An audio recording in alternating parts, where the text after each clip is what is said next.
Ini adalah episode kelima. Pada 4 episode sebelumnya, kita sudah menjawab 7 dari 10 argumen yang selama ini membuat kita yakin bahwa bumi berbentuk bola. Pada episode ini, kita akan membahas topik nomor 8, yaitu soal penerbangan keliling dunia akan tiba kembali di tempat yang sama, yang menimbulkan persepsi bahwa bumi ini berbentuk bola. Pada episode ini, juga dibahas soal Antartika dan bom nuklir kubah bumi, yang sangat berkaitan dengan penerbangan dan angkasa luar.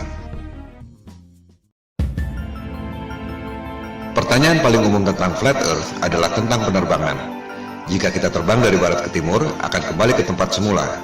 Bagaimana ini bisa terjadi jika buminya datar? Pertanyaan umum kedua adalah, jika bumi ini datar, ujungnya apa? Apakah kita akan jatuh?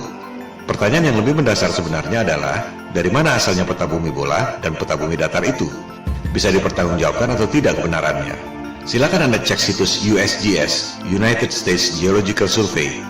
USGS adalah lembaga resmi bentukan pemerintah Amerika Serikat yang sudah beroperasi selama 137 tahun.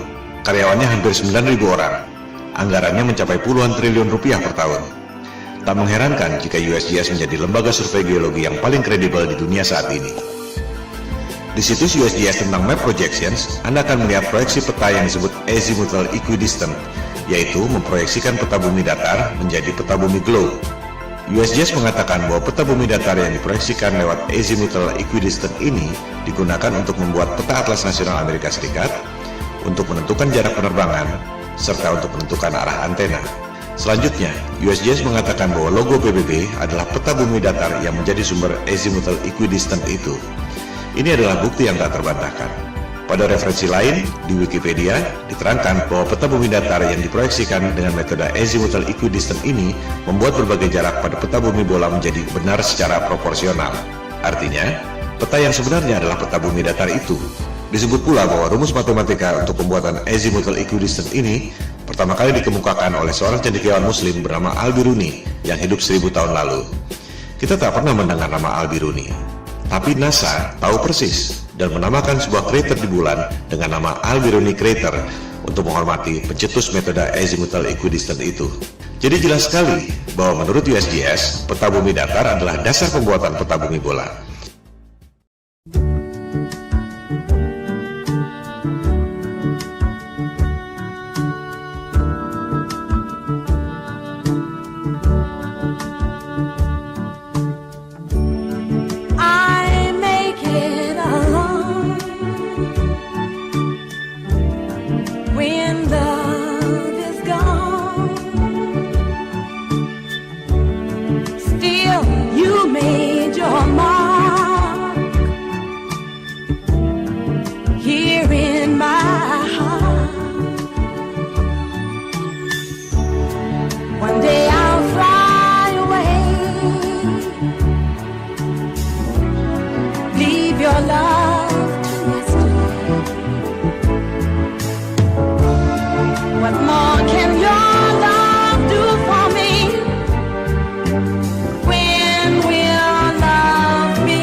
Yang mungkin Anda tidak perhatikan adalah horizon bumi selama Anda terbang.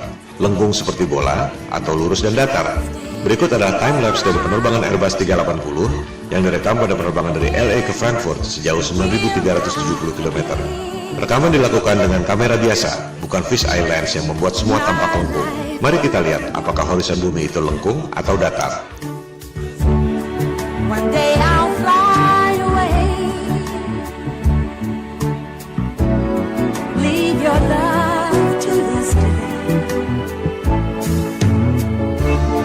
What more can your love do for me? When will love be through with me? Why live life from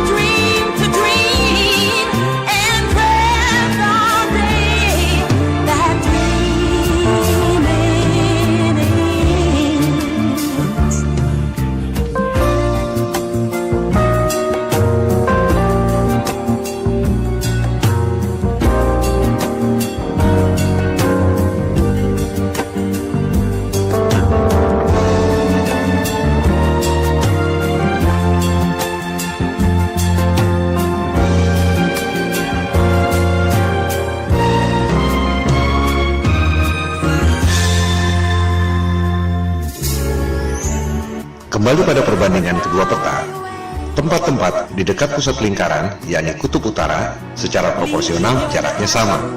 Semakin ke selatan, jaraknya semakin berbeda. Yang paling membedakan adalah Antartika. Kita akan membahasnya satu persatu. Pertama, jarak benua-benuanya dulu. Kita bisa membuktikannya dengan mudah lewat jalur penerbangan. Di selatan Khatulistiwa, yakni Australia, Amerika Selatan, dan Afrika Selatan, jalur penerbangannya tak masuk akal jika menggunakan peta globe, tapi masuk akal jika menggunakan peta flat earth. Anda bisa cek sendiri melalui berbagai situs yang menyediakan layanan tiket penerbangan. Kita ambil contoh satu jalur penerbangan di belahan selatan, dari Santiago, Chili di Amerika Selatan ke Johannesburg di Afrika Selatan. Jika kita ambil jarak lurus di peta globe, memakan waktu 12 jam penerbangan. Tapi, jika Anda cek di situs-situs tiket penerbangan, rute tersebut tidak ada. Dari Santiago, harus mampir dulu di Senegal, baru ke Johannesburg, memakan waktu 19 jam penerbangan. Rute itu tampak tidak masuk akal. Tapi, jika menggunakan peta flat earth, menjadi sangat masuk akal karena merupakan garis lurus. Menarik bukan? Kita ambil jalur lain lagi di selatan. Dari Johannesburg, Afrika Selatan, ke Sydney di Australia Selatan. Jika kita ambil jarak lurus di peta globe, memakan waktu 11 jam penerbangan. Tapi rute itu tidak ada. Dari Johannesburg, harus mampir dulu ke Dubai, baru ke Sydney, memakan waktu 18 jam penerbangan. Ini juga tampak tidak masuk akal. Sementara, jika menggunakan peta flat earth, rute Johannesburg, Dubai, Sydney hampir lurus. Mana yang lebih masuk akal buat Anda? Kita ambil contoh ketiga. Sekarang dari Sydney, kembali ke Santiago, Chili. Jadinya keliling dunia, tapi di bagian selatan Khatulistiwa. Menurut keterangan USGS tentang azimuthal equidistant yang sudah dijelaskan tadi, seluruh jarak di selatan Khatulistiwa pada peta globe memang tidak benar karena jaraknya makin jauh dari pusat lingkaran, yakni kutub utara. Kita lihat, pada peta globe, dari Sydney ke Santiago, Chili, jika menggunakan garis lurus memakan waktu 15 jam. Rute itu juga tidak ada. Dari Sydney, harus transit dulu ke LA, baru kemudian ke Santiago. Total 27 jam. Sangat tidak masuk akal. Jika menggunakan peta flat earth, rute Sydney, LA, Santiago itu memang hampir seperti garis lurus. Mana yang lebih masuk akal buat Anda? Ini semua adalah indikasi, reasonable doubt, bahwa ada kecurigaan yang beralasan, bukan bukti nyata bahwa rutenya salah. Sebab orang bisa saja mengatakan karena masalah komersial, yaitu transit untuk ambil penumpang. Tapi tetap saja, sebagaimanapun mengambil penumpang, tak akan dilakukan jika rutenya tidak masuk akal. Bukti yang agak telak adalah berita di Daily Mail 13 Oktober 2015 lalu. Pada penerbangan China Airlines dari Bali ke LA, seorang wanita melahirkan di pesawat pada ketinggian 30.000 kaki atau 9,2 km. Pesawat terpaksa melakukan pendaratan emergency di Alaska. Sangat mengherankan bukan? Dari Bali ke LA, mendarat emergency di Alaska. Pada peta globe, rutenya seperti ini.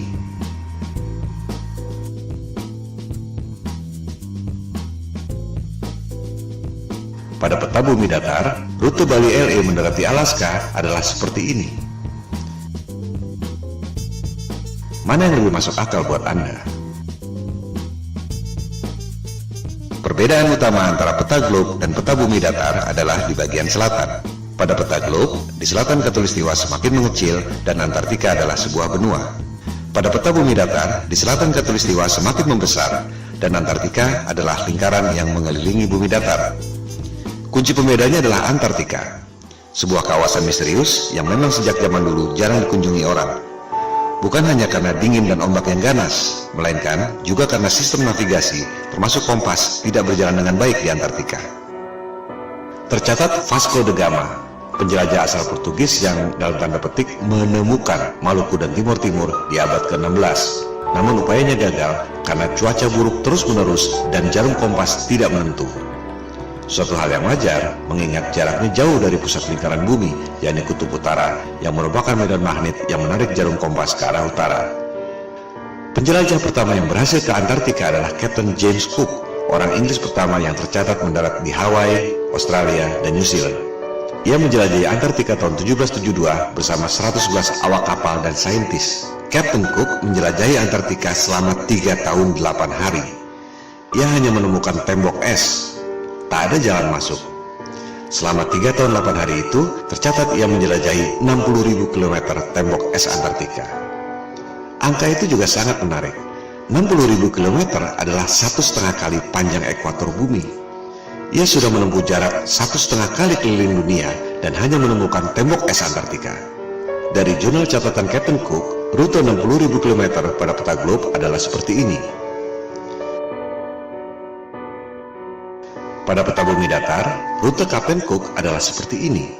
Ia benar-benar keliling di ujung dunia, tembok es Antartika yang mengelilingi bumi datar. Catatan Captain Cook ini sebenarnya bukti yang otentik bahwa peta globe adalah bohong. Sebab, pada peta globe, Antartika dibilang sebagai benua dengan keliling 12.000 miles atau 19.300 km. Padahal, Captain Cook menjelajah keliling tembok es Antartika sepanjang 60.000 km. 3 kali lipat dari yang dikatakan oleh penguasa global.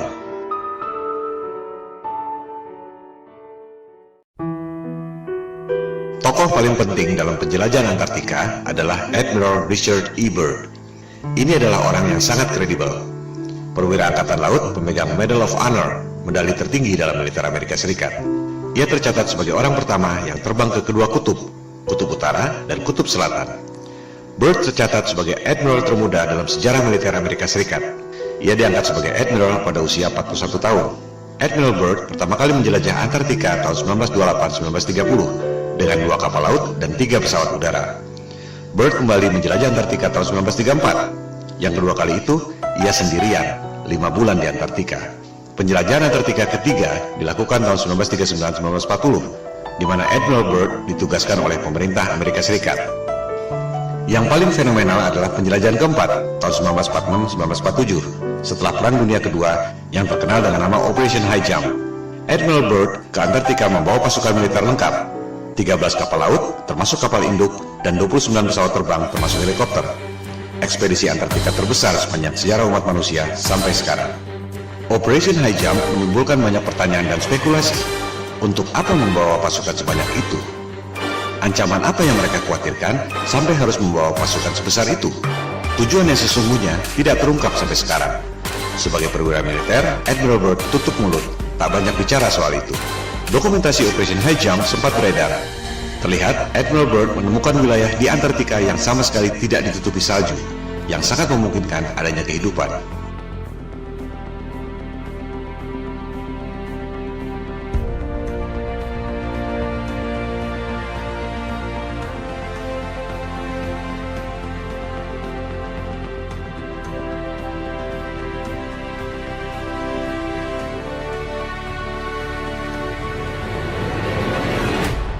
Dalam wawancara dengan harian Chile, El Mercurio tahun 1947, Admiral Byrd membuat pernyataan yang sangat mengejutkan. Ia mengatakan, Amerika Serikat perlu mengambil tindakan defensif terhadap serangan udara musuh yang datang dari kutub. Musuh yang mana? Mengapa dari kutub? Teka-teki yang tak terjawab sampai sekarang. Ekspedisi kelima Admiral Byrd ke Antartika dilakukan tahun 1956-1957, dikenal dengan nama Operation Deep Freeze, untuk membangun 3 pangkalan militer di Antartika. Berikut ada cuplikan wawancara TV yang langka dari Admiral Byrd tahun 1957. A television journal of the important issues of the hour. Our very distinguished guest for this evening is Admiral Richard E. Byrd. I must say that Admiral Byrd, our guest tonight, is not only our greatest living explorer, but he's been an inspiration to countless Americans.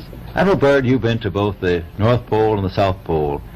Is there any unexplored land left on this Earth? But strangely enough, there's left in the world today an area as big as the United States that's never been seen by a human being. And that's beyond the pole on the other side of the South Pole.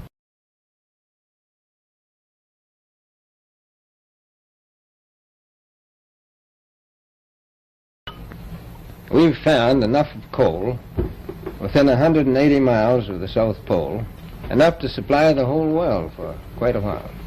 So we think there's oil there, and there's evidence, probably uranium there. Ada 3 hal yang sangat penting yang perlu dicatat dari pernyataan otentik Admiral Byrd. Pertama, Antartika kaya sumber daya alam. Ada batu bara, minyak, dan kemungkinan uranium. Kedua, ada wilayah sebesar Amerika Serikat yang belum pernah dilihat oleh manusia. Letaknya melampaui atau di belahan lain Antartika. Ketiga, dari clipping koran di Chili tahun 1947 setelah Operation High Jump, dikatakan ada kemungkinan serangan udara musuh yang datang dari Antartika.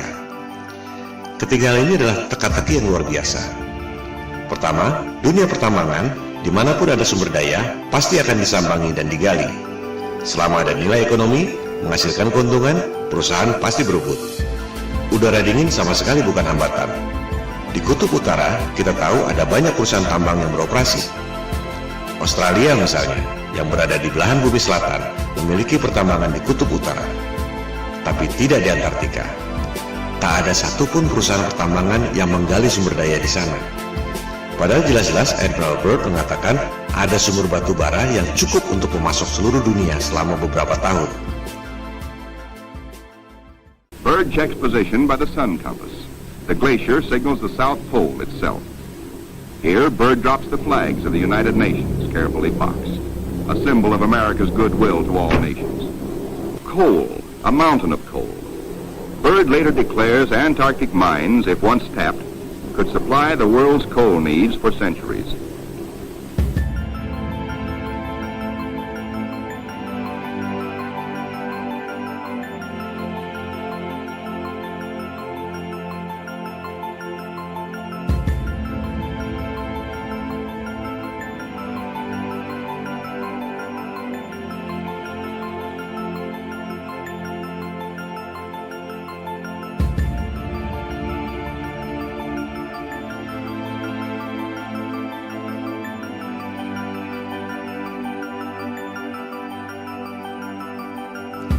Apakah ini berkaitan dengan pernyataannya bahwa ada kemungkinan serangan udara musuh dari Antartika? Musuh yang mana? Byrd menyimpan rahasia ini bersama para elit global.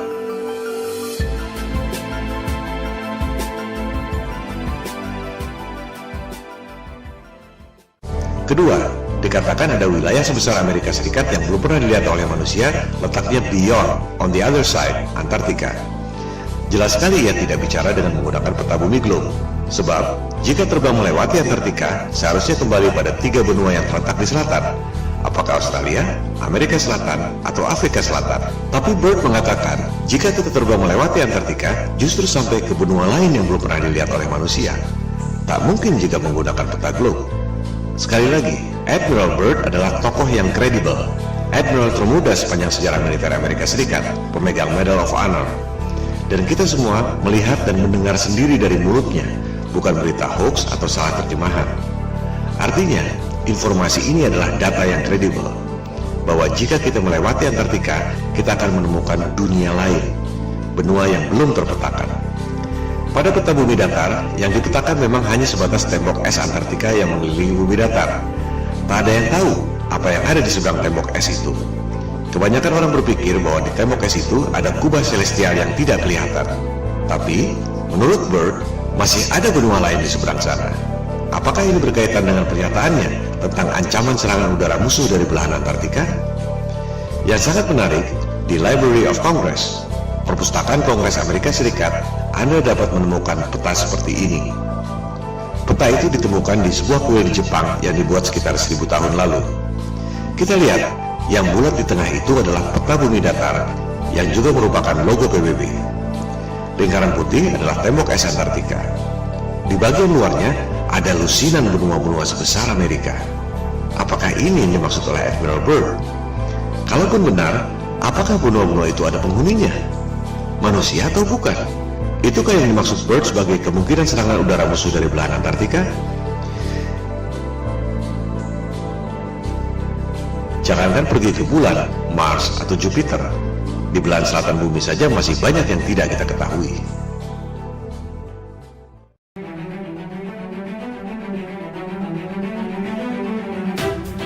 Dunia berubah total setelah penjelajahan Antartika secara militer lewat Operation High Jump 1946 dan Operation Deep Freeze tahun 1957 ini. Tahun 1957 dimulailah perundingan Antarctic Treaty yang ditandatangani 2 tahun kemudian. Antartika dideklarasikan sebagai daerah terlarang. Tahun 1957 itu juga diluncurkan Sputnik, satelit pertama di dunia buatan Rusia yang menjadi pemicu perlombaan teknologi angkasa luar. NASA didirikan setahun kemudian, tahun 1958. Dari situ, dimulailah berbagai cerita tentang perjalanan ke angkasa luar, pendaratan di bulan, bisnis satelit, pengiriman satelit ke Mars, Jupiter, dan lain-lain. Yang tak banyak orang tahu, tahun 1958 itu juga, Amerika Serikat dan Soviet kompak, sama-sama membom nuklir langit selama 4 tahun, sampai tahun 1962. Operasi bom nuklir langit ini dinamakan High Altitude Nuclear Explosions atau HANE. Dulu merupakan top secret. Sekarang kita bisa mengetahui detail operasi ini setelah arsip-arsip rahasia itu boleh dipublikasikan 50 tahun kemudian, yaitu 2012 yang lalu. Ini adalah 3 hal yang sangat menarik yang merubah dunia untuk selamanya. Tentu tak ada referensi yang mengatakan bahwa ketiga hal itu saling berkaitan.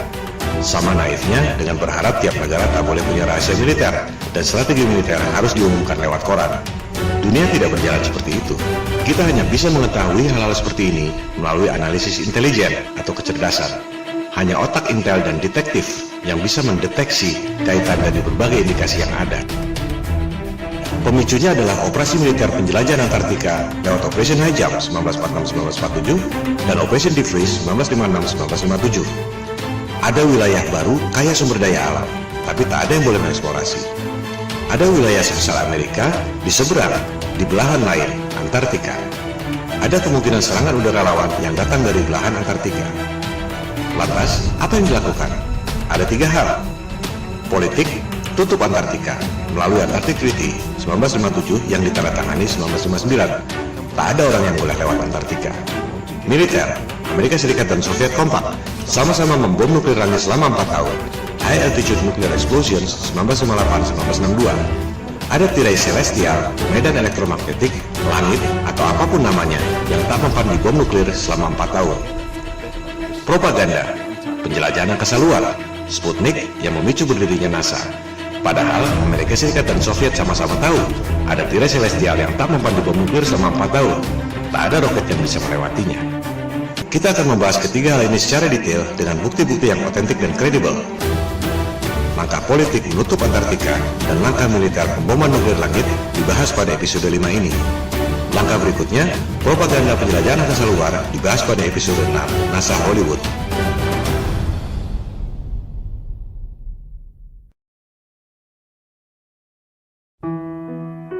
Kita mulai dengan langkah politik, menutup Antartika dari seluruh warga dunia lewat Antarctic Treaty 1959. Antartika berada di bawah pengawasan 12 negara, yaitu Amerika Serikat, Soviet atau Rusia sekarang, Inggris, Prancis, Jepang, Belgia, Norwegia, dan 5 negara di belahan paling selatan dunia, Australia, New Zealand, Argentina, Chili, dan Afrika Selatan. Ini adalah skandal. Semua negara boleh punya rahasia militer dan daerah terlarang. Area 51 atau Pentagon misalnya, atau Istana Negara, sudah pasti orang tak boleh terbang melintasi daerah itu tanpa izin. Tapi bukan berarti tak boleh melintasi satu benua Amerika.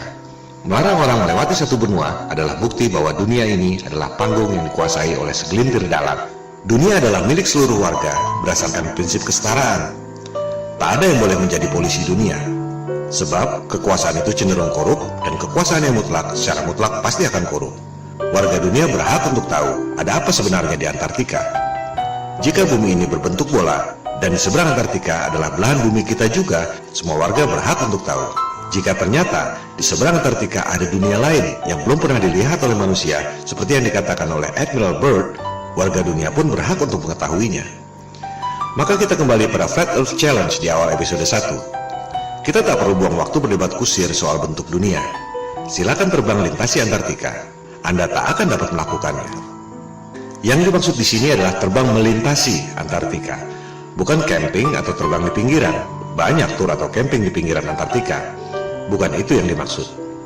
Lebih lucu lagi, peserta tur Antartika diminta untuk tidak memotret horizon secara langsung, tapi harus melalui kaca cembung, fish eye lens, agar horizonnya kelihatan lengkung. Ini juga bukti bahwa ada hal yang disembunyikan. Horizon di Antartika kelihatan sekali lurus dan datar, tapi hanya boleh dipotret dengan kaca fish eye agar kelihatan lengkung. Tak ada yang bisa keliling dunia lewat selatan melintasi Antartika. Apa yang disembunyikan di sana? Apa dasarnya 12 negara punya hak lebih dari negara-negara lain di dunia? Di mana itu jargon hak asasi manusia dan demokrasi yang selama ini mereka dengung-dengungkan? Yang ada hanyalah kartel, oligopoli, homo homini lupus. Manusia adalah serigala bagi sesamanya. Ini yang membuat topik Flat Earth booming secara eksponensial sejak November 2015. Jika semua orang lama-lama sadar, satu kebohongan ini akan membongkar kebohongan-kebohongan lainnya. Seperti batu kerikil yang bikin jatuh raksasa. Elit global mulai terpojok. Jumlah mereka hanya sedikit. Tak ada yang bisa melawan people power.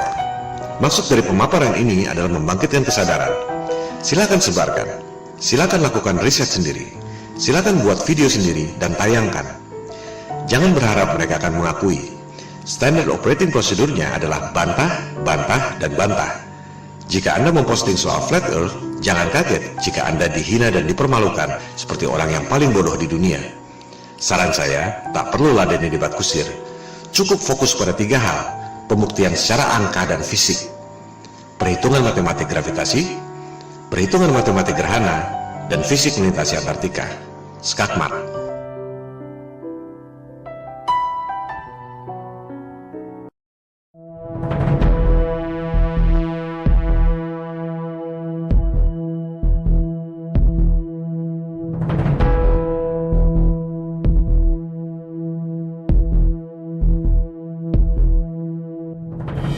Di luar kisah-kisah drama Perang Dingin, Amerika Serikat dan Uni Soviet sebenarnya kompak melakukan operasi militer gabungan. Penjelajahan Antartika yang terakhir, Operation Deep Freeze 1956-1957 oleh Amerika Serikat dan Soviet. Tak lama kemudian, di tahun 1957 itu juga, Soviet meluncurkan satelit pertama di dunia, yakni Sputnik. Fungsi Sputnik sebagai satelit bisa dibilang tak ada apa-apanya. Sebuah bola dengan diameter 58 cm dan hanya membunyikan sinyal yang tak penting. Yang signifikan adalah roketnya. Itu adalah kali pertama manusia bisa mengirim roket sampai ketinggian 577 km. Lebih dari setengah pulau Jawa ke angkasa. Amerika Serikat menyusul tak lama kemudian, mengirim roket berisi satelit Explorer tahun 1958. Amerika Serikat dan Soviet sama-sama tahu ada sesuatu di angkasa yang sangat serius. Kita hanya mendengar sedikit lewat fenomena Van Allen belt. Ada medan radiasi yang menutupi bumi. Keadaan yang sesungguhnya jauh lebih serius dari itu. Begitu seriusnya, hingga Amerika Serikat dan Soviet sama-sama membom nuklir langit selama 4 tahun. Sebuah operasi militer yang sangat mahal yang tak mungkin dilakukan jika tidak benar-benar penting.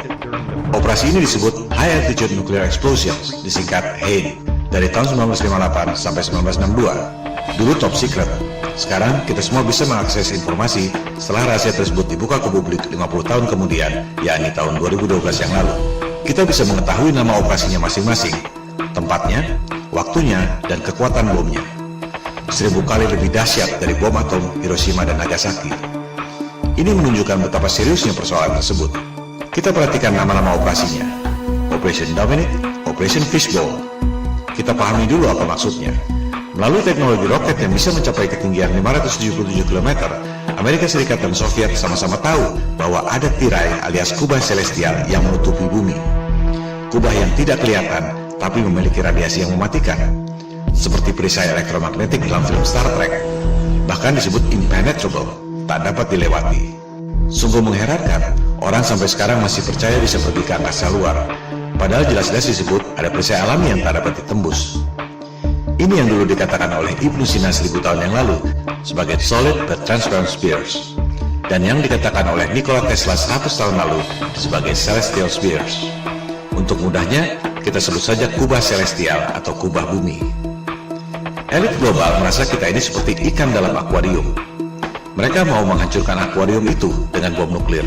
Oleh sebab itu, operasinya disebut Operation Fishbowl.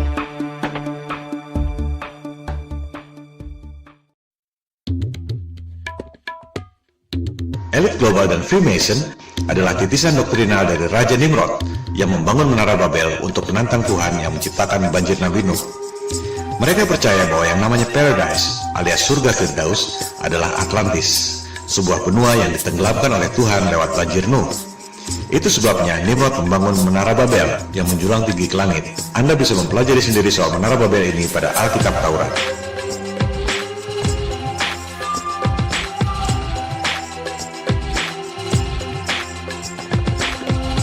Elit global melakukan hal yang sama, Operation Fishbowl, menghancurkan akuarium alias kubah celestial yang menutupi bumi dengan menggunakan bom nuklir. Persis seperti Raja Nimrod membangun menara Babel menjulang tinggi ke angkasa untuk menantang Tuhan. Oleh sebab itu, operasi bom nuklir kubah bumi ini disebut Operation Dominic alias Operasi Tuhan. Menghancurkan akuarium kubah bumi alias Operation Fishbowl, mereka menggunakan bom nuklir yang dinamakan Thor, palu godam dewa pagan, untuk memukul kubah bumi buatan Tuhan. Terakhir beredar rekaman video Operation Fishbowl tahun 1962 yang sudah boleh diakses publik setelah kadaluarsa 50 tahun.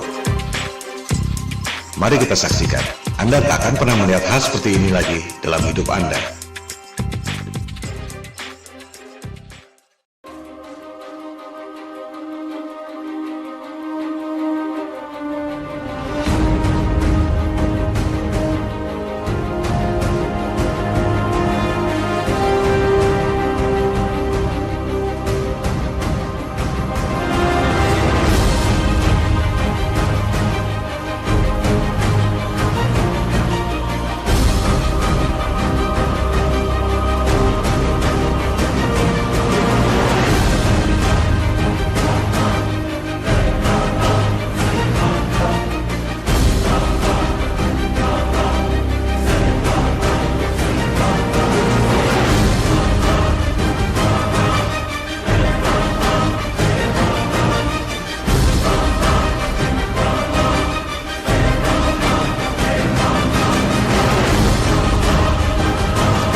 Amerika Serikat dan Soviet sama-sama membom nuklir selama 4 tahun, 1958-1962. Kubah celestial tak dapat ditembus. Amerika Serikat dan Soviet sama-sama tahu tak ada yang bisa pergi ke angkasa luar. Perlombaan angkasa luar, termasuk perjalanan ke bulan, adalah sandiwara, bisnis hoax, di mana elit global mendapat keuntungan yang luar biasa dari anggaran negara. Soviet bangkrut, dolar inflasi, rupiah kita lebih hancur lagi. Elit global tak akan mengakui ini. Mereka lebih baik membunuh daripada mengakui bahwa mereka bohong soal angkasa luar. Tak akan ada resolusi damai. Yang ada ialah people power.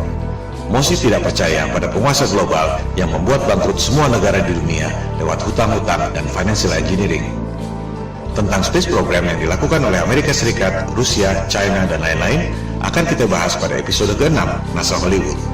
Sementara kita tutup episode ke-5 yang membahas argumen ke-8 bumi bola. Penerbangan keliling dunia dari barat ke timur atau sebaliknya tidak membuktikan bahwa bumi ini berbentuk bola. Sebab perjalanan tersebut sebenarnya adalah seperti jangka yang mengelilingi pusat lingkaran, yakni kutub utara pada bumi datar.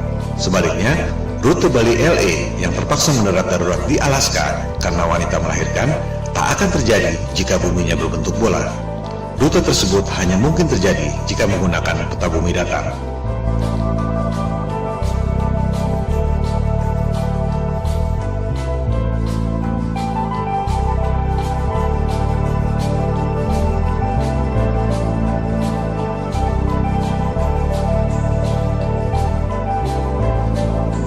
Orang bisa terbang keliling dunia dari barat ke timur atau sebaliknya.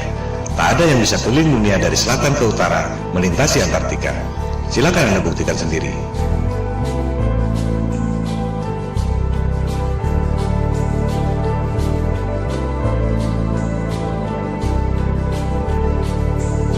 Hal ini membuktikan ada rahasia yang disembunyikan di Antartika. Antartika adalah salah satu rahasia kunci pada konspirasi bumi datar.